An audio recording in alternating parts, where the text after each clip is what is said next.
Show this morning.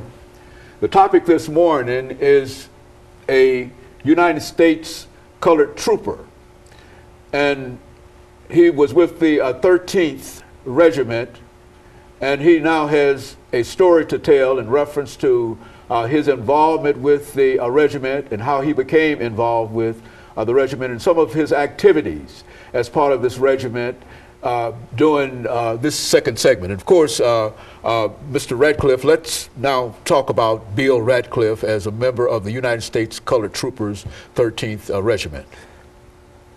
Well, sir, my story is not unlike the other 4 million African Americans that were in slavery. Very similar. As a young boy, I grew up on a plantation in Middle Tennessee. I never knew the whip or the lash. I was just a youngster, but I saw punishment meted out for the slightest thing. What stands out in my mind, I remember seeing a woman who lived in our slave quarters, the upper slave quarters. She was learning to read by using the Bible. And they found out, and she was tied to a tree and whipped severely. And that always stayed in my mind, that to learn how to read and to be punished like that for it, there must be more treasure to it, or they wouldn't do this. So I made up my mind I was going to learn to read. And ironically, it was the master's son that helped me. I started with the Bible, and he brought me newspapers. Of course, I had to wait till dark and go in the woods, in the grove, with a small lantern and sit quietly and not make a sound. But I learned my letters and I learned how to read. As I got a little older, some of my kinfolk tried to escape. Some were caught, some weren't. Some were shot, killed, hung, some weren't. All this I saw. By the time I was in my early teens,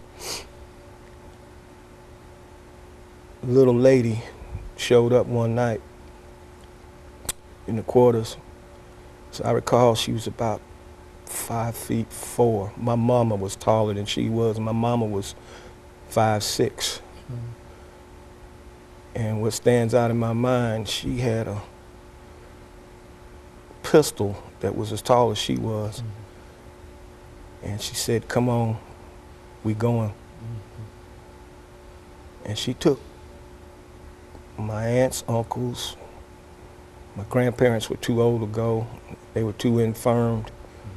My parents, cousins, it was probably 20 of us. We kept quiet and we kept moving. And I come to find out that was the Underground Railroad. We made our way through Tennessee, moving north all the time. And on this Underground Railroad, there was good black folks and good white folks that hid us, fed us, kept our courage up. And we kept our own courage up because we wanted to be free, and we believed the good Lord was going to free us one way or the other. And we entered Kentucky,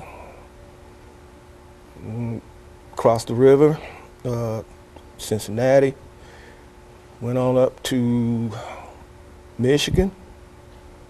We crossed the river at Detroit. I remember we went across the river in 2 rowboats. By now they had the law, it was called the Fugitive Slave Law. I didn't know what it was at the time because I only heard about it, but I managed to get a hold of a newspaper, Cincinnati. And what that was, that it gave authority to slave owners, slave catchers, and the police of every municipality. They picked up free black people and slaves, sent them back south. but by the grace of God, we weren't caught. And this went on and on and on. Then they went on to having problems in Kansas and Nebraska to decide whether that state was going to come in free or slave. And there was a lot of white folks out there that was on our side. And fighting was very serious. It hadn't escalated to war in a true sense yet, but both sides were at each other as to who was going to be a free state, a slave state. But by now, I'm in a place called St. Catharines, Canada. We're free. Free. Praise God, we're free. I attended school, grew up, got a job. I was pretty smart in mathematics and reading, so I kept at it and kept working, saved my own money, and I opened up my own shipping business. Wife, 3 children, lovely cottage, indoor plumbing.